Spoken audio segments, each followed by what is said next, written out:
Welcome to week 2 of the Bible in a year. You could say that conflict or confrontation is a bit of a theme this week. In the New Testament readings, we continue through Matthew's Gospel, joining it partway through the Sermon on the Mount. And in chapters 6 and 7, Matthew records Jesus teaching on discipleship. What does a disciple look like? What does it mean to follow Jesus? Jesus confronts his disciples and us with the demands of living for him in a world that can be indifferent and even hostile towards him and therefore us. Then in chapters 8 to 10, the confrontation theme continues with Jesus confronting sickness and disease, confronting storms, faithlessness, demons, sin, cynicism, death. He then sends his disciples out into that world to preach and demonstrate the good news of the kingdom.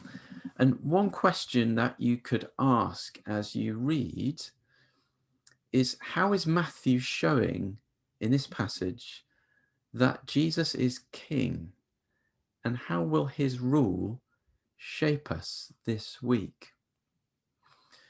Now, confrontation is also a theme as we continue our readings in the book of Job in chapters 8 to 26.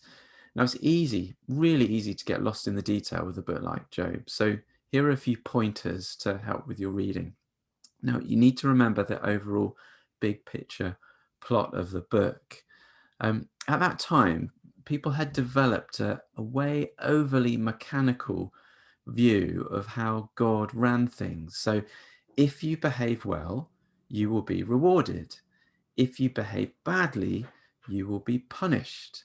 Therefore, if things are going well for you, that must indicate that you are a very righteous person. And if things are going very badly for you, that must prove that you are a wicked person. Now, Job is experiencing all kinds of calamities that you would have seen last week, but he knows he hasn't done anything like the kinds of things that would have merited this level of suffering. And his only option then is to conclude, according to this sort of overly mechanical theology, that God has abandoned him and has abandoned his governance of the world.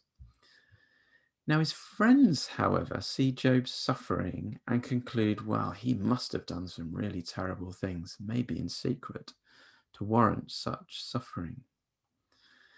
And in chapters 4 to 27, so where our readings find themselves, this section of the book contains 3 cycles of speeches between Job and his 3 friends, all taking it in turns. And his friends are disturbed by his shocking accusations about God. And they're trying to get him to sort of toe the line, to accept that he must have done something wrong and therefore act accordingly. Now, you'll notice that as these cycles of speeches go through, they become less and less polite as they go on. And you'll also notice that the idea of the wicked and the treatment of the poor come to the fore as the speeches progress. It's as if Job is saying, look around, God isn't doing his job properly. The wicked go unpunished and the poor are abused without any kind of intervention. Now, the story will continue, but questions you might want to ask yourself as you read the passages this week. Well, how has Job's own suffering made him more attentive to the suffering of others? How has it intensified his sensitivity towards suffering people? And later on in the book, God commends Job for voicing his pain honestly. So how could Job help us to be honest with our pain?